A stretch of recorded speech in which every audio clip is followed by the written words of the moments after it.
Hey, friends, it's great to see all of you again and to spend a few minutes talking about bees and what we need to be doing in the month of June. If we haven't met yet, my name is Blake. I'm one of the owners of the Bee Supply and a commercial beekeeper and was a small scale beekeeper for many years. And my passion is bringing the most beneficial, practical tips to all of you with what you need to be doing in your bees right now, no matter where you are in the country and to take all the things I've learned from going from two beehives to 30,000 beehives, and break those tips and tricks down into um, education that is helpful for you at any scale, at any stage of your beekeeping journey. So excited to be with all of you. We have recently switched to a shorter format. We used to do an hour and a half. We're trying to trim that down to about 45 minutes so that you're not having to watch an hour and a half presentation to get the monthly tips, but we're trying to trim it down to a much shorter time. Today, though, before I get started into practical beekeeping, I do want to discuss one really important topic. So if you've followed along, if you've been a part of our monthly Buzz webinars, you know that earlier this year I talked a lot about the bee collapse that we were seeing in the beekeeping industry. I did videos from California where the first bee collapse was realized. And I've talked a lot about the huge losses we've experienced as an industry. One thing we've been waiting on is the why. Why did the bees collapse? And I've shared a number of concepts or theories over the past few months, but we're just now starting to get some of the actual data back that points to some potential causes of this collapse. So there were a lot of bee samples taken in the Central Valley of California, where a lot of the bees were collapsing. Now, again, the collapse had nothing to do with California. It just so happened that all the bees in the country were shipped to California to pollinate the almonds. And that's the first major beekeeping event of the year.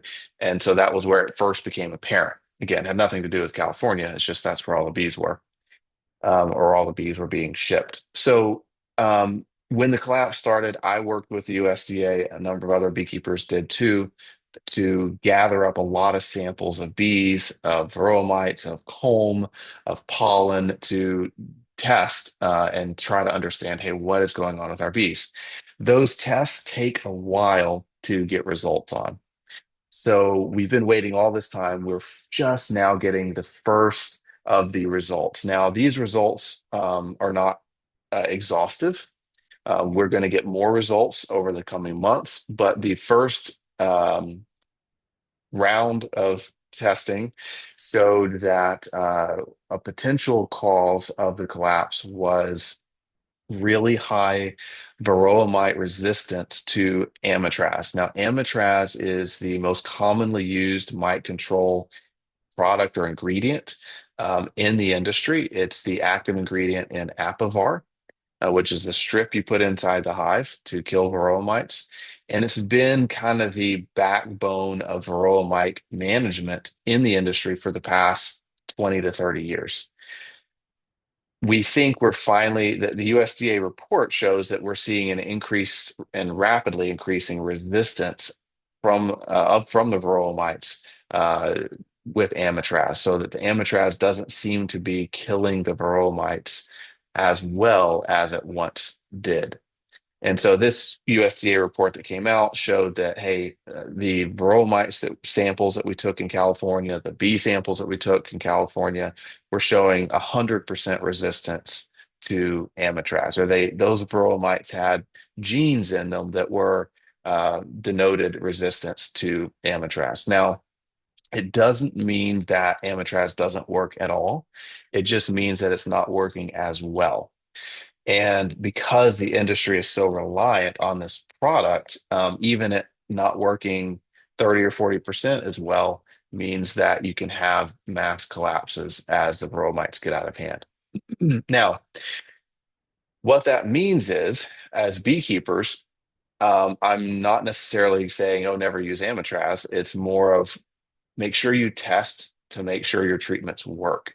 So when you do a mite treatment, make sure after you conclude the treatment that it actually was effective. There are beekeepers that still are seeing a lot of effectiveness with Amitraz. Some are not. So instead of it being kind of this foolproof treatment, which is what it has been, we have to test after to make sure it actually works.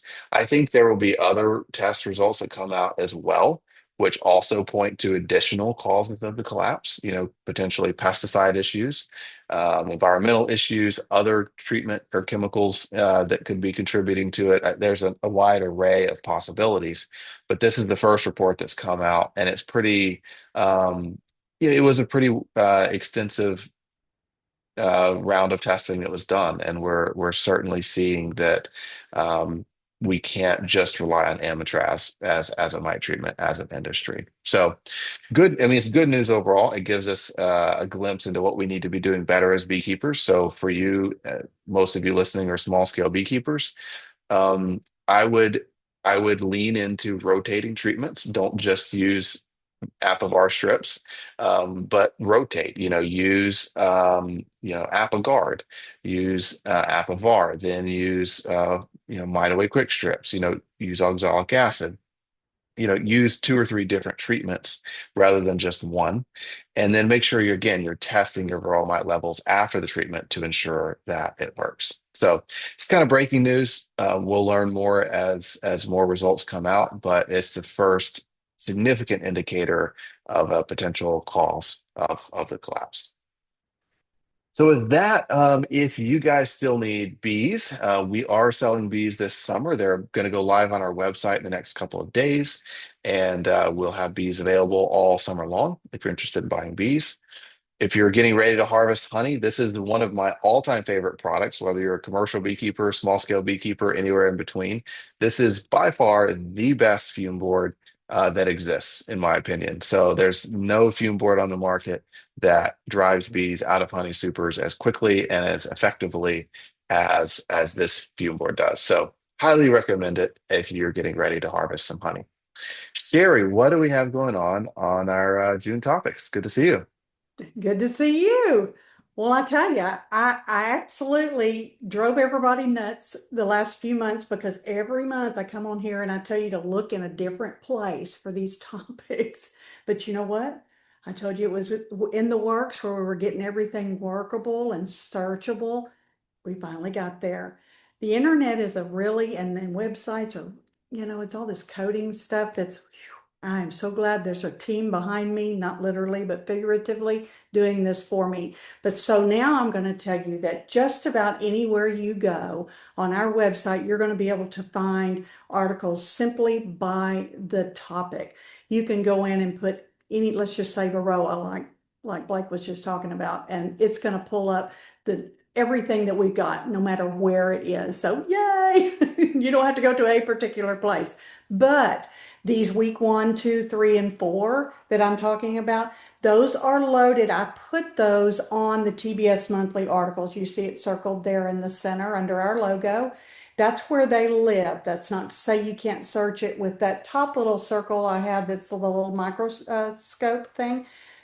You can find them anywhere, but the monthly articles is where they're going to live. So, BCPR, Bring Weak Hives Back to Life. Good, super good weak hive article. I don't think any of y'all have weak hives. I've got a few, but this is going to help you through that. Blake's quick tip of the month, June honey production. It's a very good, very short, I mean, literally 5 minute plus a video, quick, easy read. Week 3, too much of a good thing, managing honey bound hives. That happens. All right. And we've had an excellent nectar flow going on. And I will tell you that even in the brood nest, the bees are just putting honey wherever they can, nectar anywhere they can find it. So this is something you seriously need to look out for. And then week 4, early summer hive management, harvesting honey and planning ahead.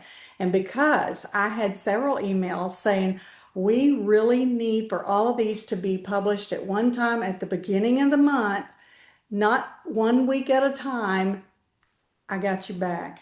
I went ahead and did that. They are all already live on the website under the TBS monthly articles for you to go in and look at. And that way, if you want to look ahead, then you're going to get it. But when they're weeks, that's the email that's going to come out. So if you're signed up for our emails, then you're going to get these articles in this order: week 1, 2, 3, and 4. I want you to remember to ask BlakeBot. Okay, I introduced that last month. That's the baby of our Brian Cummings, general manager, and it's awesome. It's getting better and better and better. I know because I test it. So give it a shot. All right, Blake, let's flip that slide. All right, so I'm going to talk to you about that BCPR thing. Um, sometimes, I'm sure none of you, we'll have 18 hives sitting here, and, you know, 10 of the 18 are just busting out the box. I mean, they're doing great, but then you've got that eight that just really, some of them, I don't know, they could just use a little help. Or the one out of three. There's always going to be some percentage of your hives that are weaker than the others. This is just part of beekeeping, okay?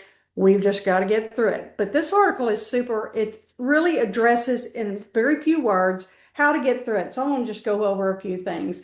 And if you're like me, I started the article off with: most small scale beekeepers will care for a slow growing hive right until the bitter end. Yep, done that in my time or two. Poured time and money into it. We really have to be particular in which ones we do want to spend that extra time and money on. As this article reads, you'll kind of learn what to look for and what you're seeing and what you're not seeing. To that be your point. But you can often turn these hives around just by identifying what you're looking at. So weak hive indicators: low population, excess drones. That was something that we didn't spot in the very beginning of our journey. It probably took me 2 years before I realized what that really, when I was seeing excess drones, that may have signaled queenlessness or several other things. Read the article. Varroa and disease check. This is your opportunity. You need to go in and test for Varroa and inspect your bees for any signs of brood disease. Robbing, very good indication of a weak hive, because stronger hives typically aren't the ones that get robbed. That is probably the one that's robbing the weak hives. So take advantage of that opportunity to open that box and say, why are you getting robbed? There's got to be something going on. Odd behavior: cranky bees, sluggish bees, they just act different when they're weak inside. You'll be able to tell without even opening the box on that. Empty comb, you'll go into a box and just see empty comb when there shouldn't be. They're not filling out the box, they're just failing to thrive. All of these are indicators of a weak hive. Repairing the weak hive, and I kind of wrote just a really short paragraph about this. But yes, requeening is should be our first thought, but it's not always the very first thing you need to do. It might always result in that, but you kind of need to go in and make sure that you're not putting a brand new queen into problems, because you're still going to have a weak hive even if it's a brand new queen. So before requeening, identify what those needs are and start making corrections. If it's low on nurse bees, add a frame of brood. I go into detail in that. Lacking resources, you can just get some out of another hive. Low forager population, I talk about that. And then feeding weak hives. Be super careful when you go in to start feeding, because you look in there and you start pulling frames and you see, well, they're low on, I don't see any nectar or very little nectar, and you start throwing a bunch of syrup to them. The first thing they're going to do is start loading up the brood nest where we really need them to be laying babies, right? So don't, what my mother used to say: bite your nose to spite your face. Just basically just kind of give them a regimen of it. And I talk about how much that is and how to go about that. Pollen subs are a great time for a weak hive. That's a good benefit. And I'm going to push here Stand Soft Sugar Bricks, because Stand Soft Sugar Bricks are a carbohydrate and a protein, and that's not a robbable food source. You don't get robbers coming in to say, I need to get up the stands. That's not going to incite robbing. So really, for a weak hive, I strongly suggest putting a Stand Soft Sugar Brick on there. Next, bee to box ratio. That's just if you've got too much space, shrink it down. Weak hives can't have too much space. If they do, that opens them up for robbing. They cannot defend the space. They can't thermoregulate the hive. It's not good for them. We talk about that. And I already said something about robbing. Pests and diseases. You've got to keep those under control. Points to make, be able to identify the signs. You've got to be able to see that really quickly. And before requeening, you need to know what the hive's additional needs are and start correcting them. Temporary space adjustments, huge, huge, huge. Even if you got to get it down to a nuke-sized box for a minute, do that, and then you can start to build back up to a regular-sized box.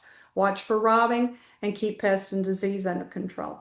The takeaway, some hives can be nursed back to health, but know when to stop and just go, I'm sorry, and combine them. If they're combinable, if there's not a disease or a Varroa problem, you can just take the little leftover bees and give them to another hive that might could use them. So anyway, I hope that helps. Go in and read this article, BCPR. It'll be coming out in your email and it's on the website now.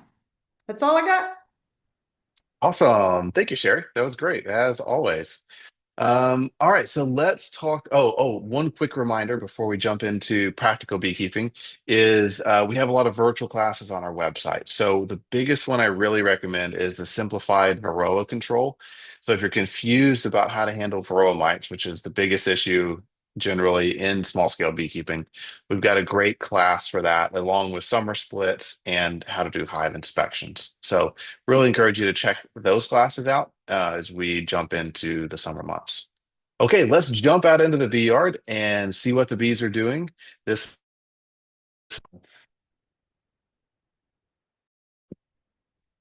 get into some trouble out in the bee yard.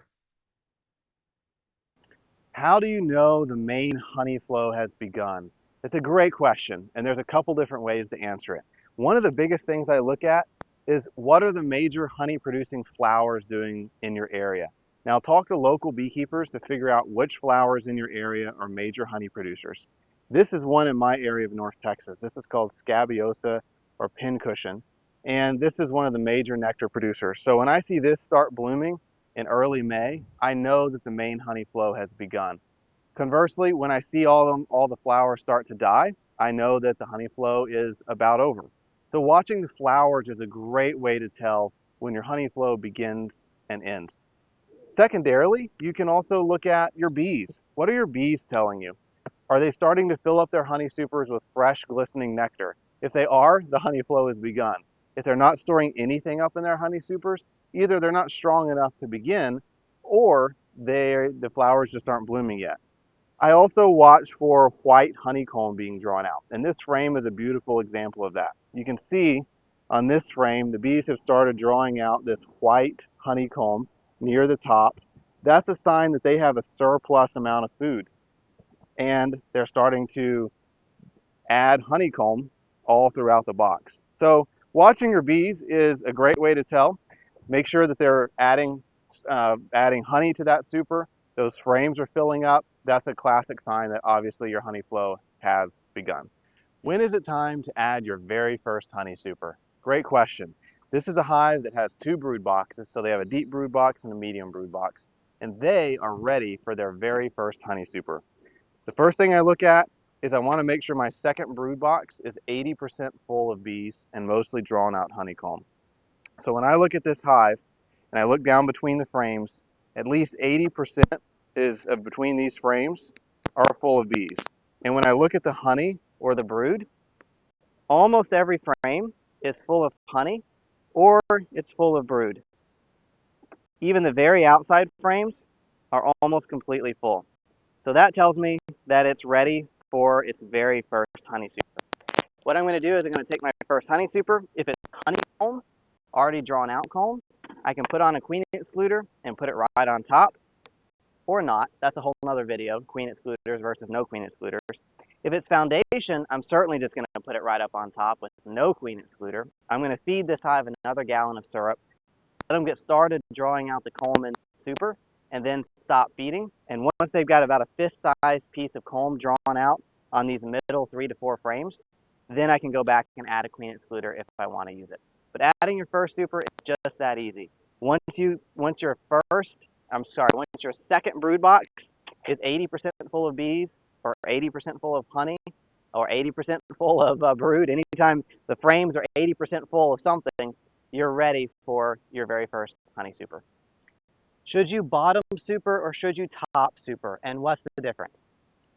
This is a hive that is ready for its second super. So I've got my 2 brood boxes down below, and I've got my third box, which is a deep honey super. And the bees have done a phenomenal job at filling up this box with honey. These are the outside frames, and you can see they've completely filled even these outside frames with honey.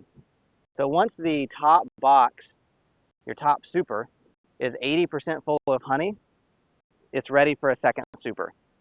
Now you can either put that super right on top so they can start filling the next super, or we can take this super off, the one that's right above the brood nests, and place the super in between the brood nests and this upper super. Now, here's how I decide which I'm going to do.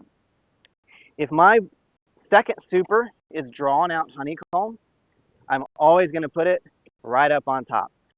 If it's already drawn out, the bees are quickly and easily going to move up and start filling up my second super with honey. If this super is foundation, not drawn out yet, then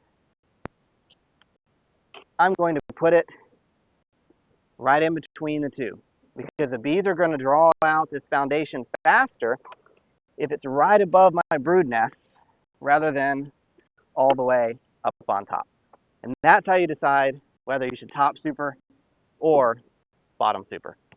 When and how should you add a second brood box to your hive?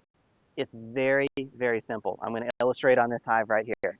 The first thing I do is right when I open the lid, I look at the bee population. So in this hive, I can see that between the frames, almost every space is filled between the frames. I see bees between all the frames. So my general rule of thumb is when the first box is 80% full of bees, it's time to add my second brood box. Now I do a quick check just to make sure I do have, brood and a good healthy laying queen. And yep, I've got lots of brood, good healthy laying queen. At least 7 of the 8 frames are full of bees. That means it's time to add your second box. And you can add your second box, either a deep box or a medium box. Either way is fine, right on top, and you're done. I'm going to give this hive at least 1 gallon of syrup in the bottom box or the second box, just so they can start filling up that second box with some food, and that queen will start moving up and laying in your second brood box.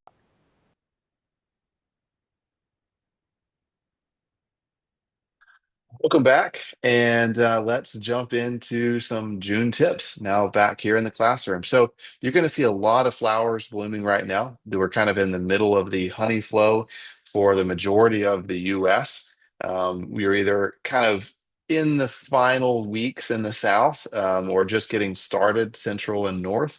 But you should see a lot of flowers everywhere. And we're kind of right in the middle of the honey flow.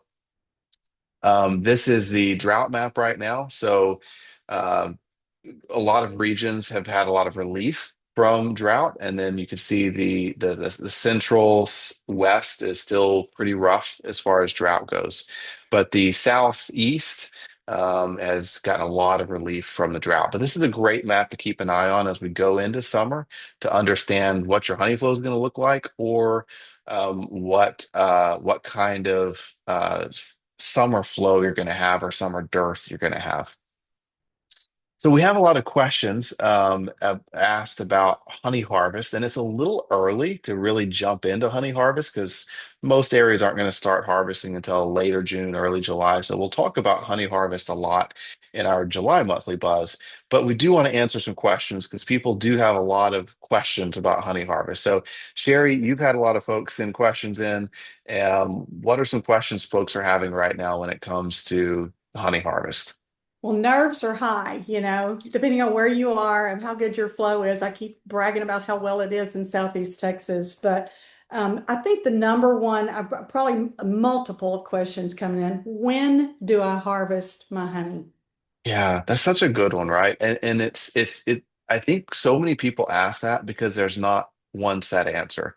That's not easy to answer because it's different depending on where you are in the country and what your bees are doing, even in your region. And, I will say that the best resource on that is going to be other local beekeepers who can tell you probably within 10 days when the flow ends every year. If you don't have local beekeepers you can go talk to, it's all about what the flowers and the bees are telling you. So learn to identify the major flowers that are producing, the major nectar producing flowers in your area. And then when those start dying, your flow's wrapping it up. Something I do is I'll take a frame of honey out of one of my hives and set it 20 feet away. And if the bees rob it after 15, 20 minutes, if there's bees all over it, there's not much of a honey flow. If they're ignoring it, there's still a honey flow. Or, are bees still bringing in nectar? Are they still putting nectar in your supers, or is everything starting to be capped and they're not really adding honey to those supers? So those are some of the clues you can watch for as you're trying to decide if it's time to harvest or not. That's perfect answers. It was a funny moment. The other day we had filled our bottling tank and had our buckets, and we always set them out back and let the bees rob them out. You couldn't have bought a bee. Not a single Yeah, bee yeah. came to rob it out. That That's means when the you flow know. is still That's going. when you know. Yes. That's when you know. All right, so this is really a good question. What if my queen is laying in my super? Yeah, they do that. So if you don't use a queen excluder, your queen often will move up into your honey supers and start laying eggs. I don't worry about it much. What I usually do if that happens is when I'm going and I'm pulling those supers of honey off my hive, then I will do one of two things. Sometimes what I'll do is if I have deep frames, and if my honey supers are deep boxes, then I might pull a frame of brood out of the honey super and swap it with a frame full of honey in the lower box. So kind of swap, that works. Or you can just take all of if you've got two or three honey supers and two or three frames of brood in each, you can consolidate all the frames of honey or all the frames of brood into one box and leave that box on the bees, or pull it off and put it on a weak hive and give them a big boost to Yeah. population. Or you can just, if there's just a couple frames with some brood on it, take it and extract it. And you can uncap the honey around the brood, leave the Mhm. brood capped, spin it out, and then put all those uncapped empty frames back on the hive, and the bees will clean up that brood that's left over. So, a number of different ways you can handle it, and it's super common that it happens. Super common, super common. And that's what we do usually is just go ahead and extract around that little bit and Yeah, put it back, beans, clean it out. No yeah, biggie. yeah. Okay, next one. If my hive doesn't produce honey, can I take a few frames from the brood nest? Yeah, so this is so common. I'm going to talk about this in just a second. If you're a first year beekeeper, it's very common that your bees didn't grow enough to fill up a honey super full of honey. And it's so disappointing to not get honey in your first year. So what I often tell folks is as long as you didn't do a Varroa mite treatment in the brood box recently, then you can go ahead and maybe pull one frame of honey out of that brood box. And yeah, take it inside, scoop the honey out of it, eat it, stick your fingers in it, whatever, to get something. You might have to give your bees an extra gallon of syrup to replace it. And yes, if you are feeding your bees heavily, there might be some sugar water in that frame in addition to nectar. But again, it's your first year. It's not going to hurt the bees to take one frame, and at least you get to taste some honey in your first year. So I'm a big fan of getting something out, even if it's just one frame. Well, we have it coming to us, right? I mean, Exactly. We put all we this worked work and really money hard. into it. Yeah. A little tip for those doing that: when you pull the that frame out, the cells are oriented up so that the honey will not just fall out even after you've decapped it. It will take days. So turn it upside down on a cookie sheet so that the Mhm. honey drains much quicker. And usually overnight you'll get a cookie sheet full of Mm, honey. Works great very idea. good. Yeah, that's a I've great suggestion. Love that. done that a time or two. Yeah, Okay. How many frames should I put in my supers? good question. And what I recommend is if it's a super of undrawn out foundation, it's easiest just to put 10 and let them get started drawing it out, and draw it out. It's going to be hard to uncap it your first year. Mhm. Uh, but if you do 9 and space them out, if you don't space it perfectly, it's not uncommon that they'll they'll draw it out funny. And so year one, I just do 10. And then year two, once you've got drawn out comb, then I switch to 9 and you space them out evenly. And they'll draw those frames out thicker. And it's easier to use an uncapping knife to slice off those cappings.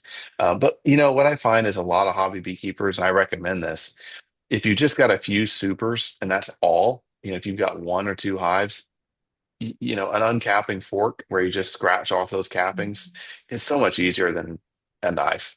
And so if you've just got a couple of supers, you can use an uncapping fork to just scratch open those cappings, and then you don't have to worry about how thick that comb is. That's right. That's right. They hold a lot of honey. They do. They, Absolutely. they really Yeah. do. Some of them are this thick. Yes, exactly. Good. I wish somebody had told me that when we first started. Start with 10, then go to 9. We Right, started with right. 9, and Yeah. you learn, you learn. Okay, last one I've got. Why aren't my bees filling up the supers? What am I doing I wrong? hate it when they don't do that. I do too. And I usually say, 9 times out of 10, it just means the bees aren't ready. They're not strong enough. They didn't get to a strong enough point to really fill up those honey supers, or the honey flow just ended too fast before they could really move up. So 9 times out of 10, that's the reason. I mean, if you've got a box of foundation and a queen excluder on, bees are not going to move through that queen excluder to draw out foundation. So take the queen excluder off, let them get started drawing out foundation, then put the queen excluder back on. But generally speaking, the bees just weren't strong enough, and that is super common. It is. Will being inundated with rain affect it? Sure. I mean, if the bees aren't able to get out and forage and Mhm. and bring in that nectar, you bet they're not gonna produce much honey. So that That was a baited absolutely question plays. because that's what we're seeing. Yeah, yeah. When it rains every day, well, it washes the nectar out of the flowers, and it takes Yes. time for the flowers to replenish the nectar, and so we absolutely see that on. I feel like we make less honey on rainy years than we do on drier years for that reason. Definitely. Definitely. Well, that's all I got. Oh, That's it. okay. Great questions. Awesome. Well, let's jump on into first year versus second year expectations. Now, this is something that I like to address because a lot of folks are brand new beekeepers. They haven't experienced more than one full season in beekeeping, and they want to know, what should I expect? I always reiterate that your goal for year one is to get your bees to draw and fill your 2 brood boxes. That might take all summer, and that's okay. That's a normal experience in your first year of beekeeping. Year two, once you've got all the comb drawn out, is when you should be able to make a surplus honey crop. And I would say that's true even if your beehive dies in its first year. Protecting all that comb that they drew out is critical to help your hive next year when you maybe buy a package or a nook or catch a swarm and replenish that equipment. All that comb is what's going to allow them to grow rapidly and fill up honey supers next year. So protect that comb at all costs. Um, so caring for new hives through the honey flow, if you've just got started this year with a new nook or a new package, what do you do during the big main honey flow season? If they're not big enough to um, make a lot of honey, what should you be doing? Well, most years it's not necessary in most of the country to feed in May or June because there's enough natural honey flow to sustain the hive. Some years are exceptions. If you're in an area that's really, really wet, there's not a lot blooming, you may have to do some feeding through May and June. Um, you can add a second brood box when the first one is 80% full of bees and 80% drawn out. And then it's the same principle for adding a honey super. Whether you're adding a honey super or a brood box, anytime the top box is 80% full, it's time to add another box. So that begs the question of, hey, when do I stop adding honey supers? And that really depends on when your honey flow ends. In general, I don't add honey supers within about 7 days of when the flow ends. I want them to spend the last 7 days really filling up and capping whatever they've already got in the hive, rather than stretching it out in between other boxes that you're adding. So about 7 days, 7 to 10 days before the flow ends is when I typically stop adding honey supers. Can you add two supers at once? If you've got two supers of drawn out honeycomb and you've got a really strong hive, you can absolutely add two at once. I do that all the time, especially if you aren't living where your bees are. If you have to drive a long way to get to your bees, then yeah, you can absolutely add a couple honey supers at a time at the beginning of the flow. Bottom supering versus top supering. So if you read much about bees, you've probably heard about bottom supering. It's where instead of just adding honey supers on top, you would add, when you're ready to add your second super, you would put it underneath the top super instead of on top of it. I do that if my supers are foundation. So if I have a lot of foundation in them, then yes, I do like to bottom super. If they're drawn out honeycomb, I don't really notice any difference, and I just put all the supers up on top. When to stop feeding? When you've added your first honey super, is when you should stop feeding. Now, the exception to that is if your first honey super is all foundation, so no drawn comb, I continue feeding for about another week after I add that first honey super to really stimulate the bees and get them to start drawing out foundation in that second box. If you're adding a box and it's all honeycomb, I stop feeding when I add that honey super. Uh, Stop feeding if your hive's becoming honey bound or if they're backfilling in the brood nest. And what that means is, as you're going through your brood nest, if they're starting to put syrup or nectar in those center frames where there should be brood, and a lot of it, like the center of the frame is full of nectar or syrup, that instead of brood, that's a problem. That's when I would certainly stop feeding and I would add a box so they can clear out that brood nest a little bit and make sure there's room for the queen to lay. Um, One common thing that you'll often see is slow growing bees. Hey, why aren't my bees growing fast enough? I just got a nook or I just made splits and my bees just aren't growing very fast. I'm going to skip all the way to the bottom. I'm going to say oftentimes it just takes patience. Bees just take time to grow. And usually they just need time. Now, you can look at things like queen health. What does my brood pattern look like? Do I have a good solid brood pattern? Do I have brood? Do you have eggs, larvae, pupa, cat brood? Um, that's important to see. Do they have enough food available? If a starving hive can't grow very well. So, do they have at least, two frames of honey in each brood box? Sometimes I will give them complete. It's a product I love to use. It can help boost up the hive. So giving them some complete in the sugar syrup can help. Adding brood from another hive. If you have one hive that's growing really, really well and one that's not, then you can add, a frame of brood from a stronger hive. I've got videos on our YouTube channel about how to do that. Are they getting honey bound? Are you feeding too much? And there's nowhere for the queen to lay because everything's full of honey and syrup. That could be a problem. What's the weather doing? If it's cold, if it's rainy and the bees can't get out and forage, that's going to slow down their growth. And then typically, though, it just takes time. It just takes some time and patience for your bees to really grow. Varroa mites. So keep in mind that for June, the treatment window is closed for most treatments if you want to harvest honey. So there are some treatments like oxalic acid, et cetera, that are hot guard that just don't work great, but they're okay that you can use during the honey flow. But in general, I don't like to treat with anything during a honey flow when I've got supers on that I'm trying to produce a honey crop with. So it's important, in March and April to do your treatments, get that out of the way, and then to treat again immediately after you harvest honey.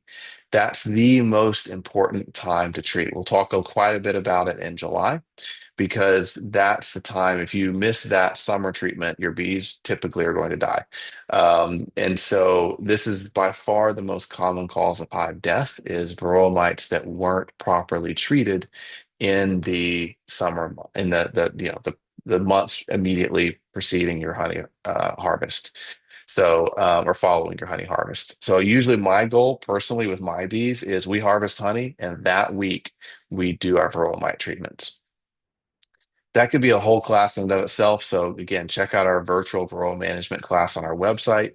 It's really cheap, 29 bucks, and kind of gives you an exhaustive overview on how to treat or deal with varroa mites using chemicals, using genetics, using organic methods, using treatment-free methods. And so I'm fine with using any of those methods, but you've got to do each one properly and you've got to know how to do them. What isn't an option is just to say, I'm not going to do anything and hope my bees deal with it. That usually results in dead hives. So it's fine if you want to be treatment free, but that doesn't mean that there aren't still things you have to do to deal with varroa mites. Just because you don't use a treatment doesn't mean you can just do nothing. And again, we'll talk about this quite a bit in July once we get into more of those summer months. We'll talk about summer dearths. We'll talk about harvesting honey. We'll talk about handling varroa mites. So July will certainly be a very busy month, probably the most critical management month of the year. Because if you don't set your bees up properly for winter, and that's really what we focus on in July, is getting our bees ready for winter. I know it seems crazy in the middle of summer, but that's the actions you take in July and August dictate whether your hive survives in December and January. So don't miss that video. And until then, I hope you guys have a great June. Always feel free to send us questions if you've got questions. And I can't wait to see you all in July. Thanks for your time, everybody. Really appreciate it.